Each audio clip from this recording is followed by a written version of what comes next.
வருக வருக என வரவேற்பதில் பெருமகிழ்ச்சி கொள்கிறேன். எப்பவும் போல எல்லாரும் என்னோட சேர்ந்து இந்த இறை வணக்கத்தை கூறுங்க. வக்ரதுண்ட மகாகாய சூரிய கோடி சமப்பிரபக அவிக்னம் குருமே தேவ சர்வ காரியேஷு சர்வதா. தென்னாட்டுடைய சிவனை போற்றி, என் நாட்டவர்க்கும் இறைவா போற்றி. அன்பர்களே, நண்பர்களே, மற்றொரு புதிய வீடியோவில் உங்கள் அத்துணை பேரையும் சந்திப்பதில் மிக்க மகிழ்ச்சி கொள்கிறேன். இன்றைக்கி நம்ம பார்க்க போகிறது மிதுன ராசி. மிதுன ராசிக்கு பல ஸ்பெஷாலிட்டிஸ் உண்டு. அதில் முக்கியமான ஒரு ஸ்பெஷாலிட்டி, அதிகமாக 12 ராசிகளில் ஏமாறுவது என்பது மிதுன ராசி தான். இதில் எந்த மாற்று கருத்தும் தேவையில்லை. உங்களை விட நீங்கள் நினச்சிக்குவீங்க உங்களுக்கு எல்லாமே தெரியும்னு சொல்லிட்டு. அதுதான் உங்களோட ப்ராப்ளமே. நிறைய ஈகோ கூட சமயத்தில் வரும். அதுதான் பெரிய பிரச்சனைங்க. கொஞ்சம் கலட்டி வச்சுருங்க மனசில் இருக்கிற தேவையில்லாத எண்ணங்கள்லாம். அது ரொம்ப உங்களுக்கு உதவி பண்ணும் வாழ்க்கையில். முக்கியமான ஒரு பாயிண்ட் என்னன்னு கேட்டிங்கன்னா, நண்பர்களால் ஏமாறுவது, சொந்தக்காரர்களால் ஏமாறுவது, உறவுகள்கிட்ட ரொம்ப பாசம் வச்சு பந்தம் வச்சு எதிர்பார்த்து ஏமாறுவது உங்களுக்கு வாழ்க்கையில் மிகப்பெரிய ஒரு சுலபமான விஷயம். எல்லார்கிட்டையும் ஏமாறுவீங்க. ஸோ அதுக்கு மேலே இன்னொரு விஷயம் என்னென்னா, நிறைய வாக்கு திறமை இருக்கும் உங்களுக்கு, நிறைய பேச்சு திறமை இருக்கும். அந்த பேச்சினால் எல்லாத்தையும் சாதிச்சிடலான்னு நினைப்பீங்க. அது அப்படி அல்ல. பேச்சினால் சாதிக்க முடியும், ஆனால் எல்லாத்தையும் சாதிக்க முடியுமா, எப்போவுமே சாதிக்க முடியுமா அப்படின்னு கேட்டால் இல்லை. சில நேரங்களில் சில இடங்களில் நீங்கள் பேசக்கூடிய பேச்சினால நமக்கு வெற்றி கிடைக்கும். பல நேரங்களில் நம்மளுடைய அமைதியே நமக்கு வெற்றியை தேடித்தரும். இந்த பாயிண்ட்டை மட்டும் மறந்துடாதீங்க. ஆக மிதுன ராசி நண்பர்களை பார்த்தீங்கன்னு சொன்னால், மிதுன ராசியில் 3 நட்சத்திரங்கள் வரும், எல்லா ராசியும் போல. மிருகசீரிடம், திருவாதிரை, புனர்பூசம். இதில் மிருகசீரிடம் என்பது செவ்வாய் பகவானுடைய நட்சத்திரம். உங்களுடைய பரம எதிரி, அதாவது ருணரோகஸ்தானத்துக்கு அதிபதி, உங்களுடைய 11ஆம் இடத்துக்கு அதிபதியும் கூட அவருடைய நட்சத்திரம் வரும். 2 பாதங்கள். அதுக்கப்புறம் நீங்கள் பார்த்தீங்கன்னு சொன்னால் திருவாதிரை நட்சத்திரம் 1, 2, 3, 4 பாதங்கள் வரும்.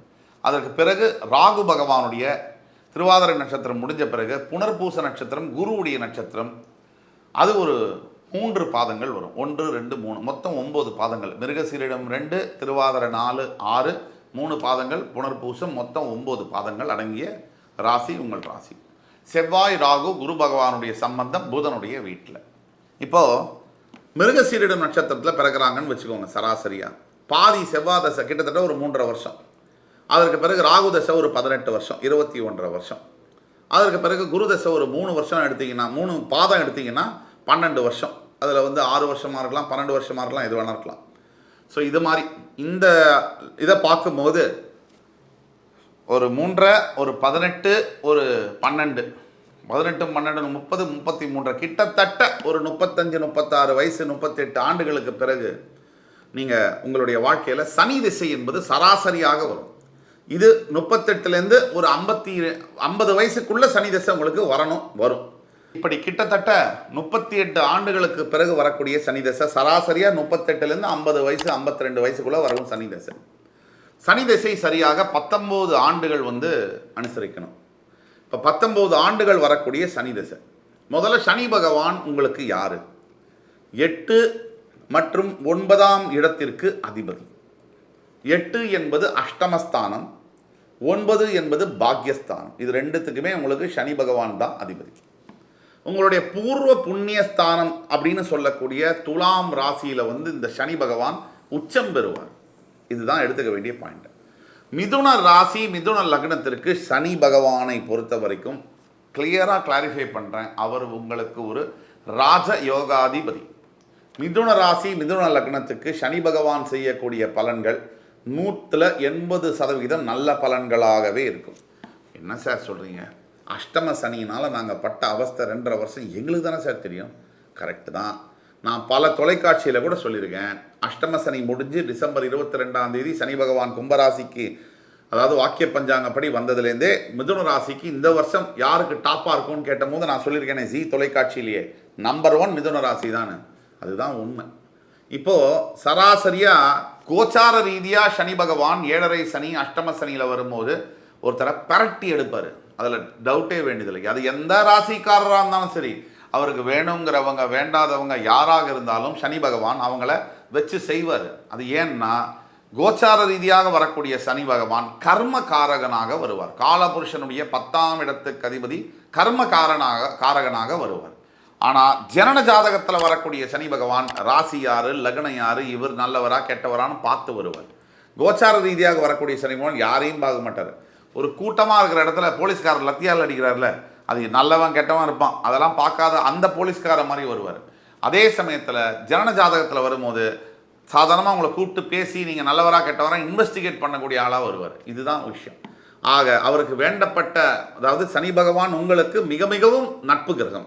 அப்படிப்பட்ட அமைப்பில் உங்களுக்கு சனி திசை என்பது ஓரளவிற்கு உங்கள் சனி பகவான் ஏதோ ஒரு இடத்துல வக்ரகதி அடைஞ்சு, ஏதோ மேஷராசியில் உங்களுக்கு நீச்சம் பெற்றிருந்தாலும் கூட, வக்ரகதி ஏதோ ஒரு இடத்துல அடைஞ்சிருந்தாலும் கூட, எஸ்பெஷலி உங்களுக்கு கன்னி ராசியில் சனி பகவான் இருக்கும் பொழுதோ, கன்னி ராசியில் உங்கள் பிறப்பு ஜாதகத்தில் வக்ரகதி பெறும்பொழுதோ, அந்த சனி திசையானது உங்களுக்கு உங்கள் வாழ்க்கையில் நீங்கள் பிச்சைக்காரர் அப்படிங்கிற நிலைமையிலேருந்து பெருமாளாக மாறக்கூடிய அளவிற்கு உங்களை உயர்த்தியே தீருவார்.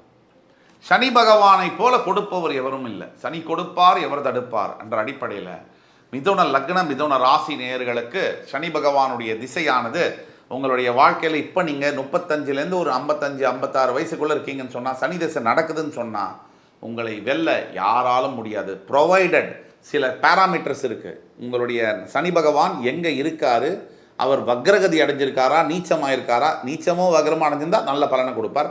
அது மட்டுமே இல்லை, நட்சத்திர பாதம் பார்க்கணும். நட்சத்திர பாதம் எந்த பாதத்தில் இருக்கிறார், சுப கிரகங்களுடைய தொடர்பு அவருக்கு இருக்கா இல்லையாங்கிறதெல்லாம் பார்த்து உங்களுடைய சுய ஜாதகத்தில் உங்களுக்கு ஏதேனும் சந்தேகம் இருக்குமானால் நீங்கள் பேமெண்ட் கட்டி எங்கள்கிட்ட ஆன்லைன் கன்சல்டேஷன் மட்டும்தான் பார்க்க முடியும்.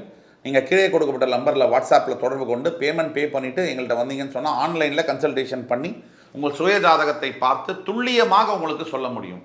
அது மட்டும் இல்லை, உங்களுக்கு இந்த வீடியோ பிடிச்சதுன்னு சொன்னால் ஃப்ரெண்ட்ஸ், ஃபேமிலிஸ் அண்ட் ரிலேட்டிவ்ஸ்க்கு ஃபார்வர்ட் பண்ணுங்கள். ஏன்னா எங்கேயோ இருக்கக்கூடிய ஒருத்தருக்கு இந்த வீடியோவை பார்க்கறதுனால அவருடைய வாழ்க்கையில் மிகப்பெரிய மாற்றங்கள் கண்டிப்பாக வரும். ஆக இந்த வீடியோவை நீங்கள் ஃபார்வர்ட் பண்ணுங்கள். கண்டிப்பாக மிதுன ராசி அன்பர்களுக்கு அசைக்க முடியாத வெற்றியை தரக்கூடிய ஒரே கிரகம் சனி பகவான்.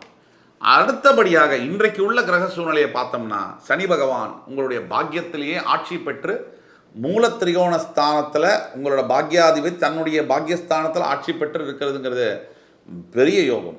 குறிப்பாக மிதுன ராசி மிதுன லக்ன நண்பர்களுக்கு ரியல் எஸ்டேட் துறை, அரசியல் துறை, organic products, wholesale dealership, metals சம்பந்தப்பட்ட வியாபாரங்கள், நீச்ச தொழில்கள், வியாபாரிகள், அதே மாதிரி ஒரு ஹோட்டல் பிஸ்னஸ்ஸு, இதெல்லாம் செய்யக்கூடிய அத்துணை மிதுன லக்ன மிதுன ராசி அன்பர்களுக்கும் நல்ல காலம். 23 டிசம்பர் 2023 பிறந்தாச்சு. இது உங்களுக்கு எவ்வளோ அளவுக்கு வேலை செய்யும், இல்லை வேலை செய்யுமா, செய்யவே செய்யாதா, செஞ்சால் எந்த அளவுக்கு வேலை செய்யுங்கிறது உங்களோட பிறப்பு ஜாதகத்தை பொறுத்தது. இதுதான் பிறப்பு ஜாதகம் என்பது கார் மாதிரி, இப்போ இருக்கக்கூடிய பிளானட் பொசிஷன் என்பது பெட்ரோல் மாதிரி. ரெண்டும் சேர்ந்தா தான் வண்டி ஓடும்.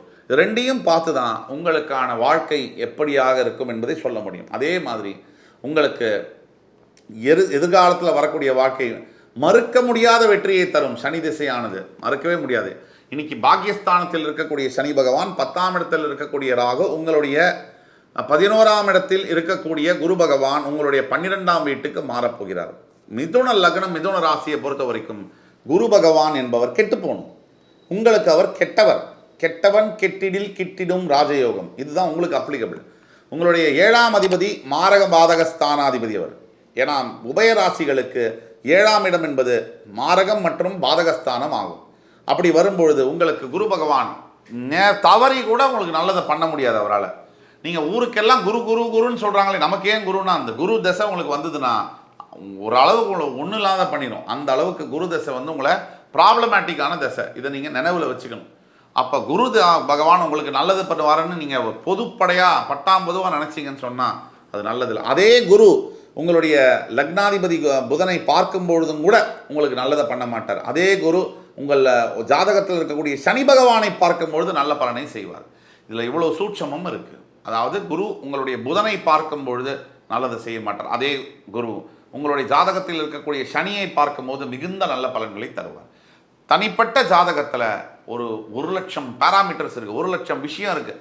அதை ஒழுங்காக பார்த்து ஒரு ஜாதகத்தில் ஒரு கிரகம் லக்னத்திலிருந்து எத்தனாவது பாவத்தில் இருக்குது, ராசியிலிருந்து எத்தனாவது பாவத்தில் இருக்குது, அந்த பாவத்தின் ஸ்தானம் கொடுத்த அதிபதியுடைய பலன் என்ன, அந்த கிரகம் நட்சத்திர பாதம் எந்த நட்சத்திர பாதத்தில் இருக்குது, அந்த பாத சாராதிபதியுடைய வலு என்ன, இதெல்லாம் வச்சு எந்த சுப கிரகங்கள் அசுப கிரகங்களுடைய பார்வை இருக்குது, நவாம்சம் மற்றும் பாவங்களில் அந்த கிரகத்துடைய நிலைமை என்ன, டிகிரிஸ் எந்த டிகிரிஸில் இருக்குது, ஆட்சி உச்ச வக்ர நீச்சமாக இருக்கா, இது அத்தனையும் வச்சு தான் ஒரு சின்ன பலனை சொல்ல முடியும். அந்த அளவிற்கு அஸ்ட்ராலஜி என்பது கொஞ்சம் காம்ப்ளெக்ஸான விஷயம். நீங்கள் நான் யாரை பற்றியும் தப்பாவோ ரைட்டாவோ பேசுகிறதுக்கு நம்ம ஆள் இல்லை. ஆனால் சரியான தகவல்கள் மக்களிடையே சரியான நேரத்தில் சென்றடைய வேண்டும் என்பது என்னுடைய முயற்சி, அவ்வளவுதான். ஆக என் உயிரினும் மேலான மிதுன லக்ன மிதுன ராசி நேயர்களே, உங்கள் அத்துணை பேருக்கும் வாழ்க்கை கண்டிப்பாக ஒளிமயமாகும். நீங்கள் தவறாமல் ஒவ்வொரு ஞாயிற்றுக்கிழமை தோறும் ஈஸ்வர ஆலயங்களில் பசுமாட்டிற்கு அகத்திக்கீரை கொடுத்து வரவும் உங்கள் வாழ்க்கையில் மிகப்பெரிய மாற்றங்களை நீங்கள் சந்திப்பீர்கள். அதே மாதிரி பிராணிகள், அதாவது 5 அறிவு கொண்ட பிராணிகளுக்கு உங்களால் இயன்ற உணவளிப்பது உங்களுக்கு மிகப்பெரிய அளவில் உயர்த்தும். வாழ்க்கையில் தவறாமல் செய்து வாருங்கள். என் அன்புமிக்க மிதுன ராசி நேயர்களே, உங்கள் அத்துணை பேரையும் மறுபடி சந்திக்கும் வரை உங்களிடமிருந்து விடைபெறுவது உங்கள் சுபாஷ் பாலகிருஷ்ணன். நன்றி, வணக்கம், வாழ்க வளமுடன்.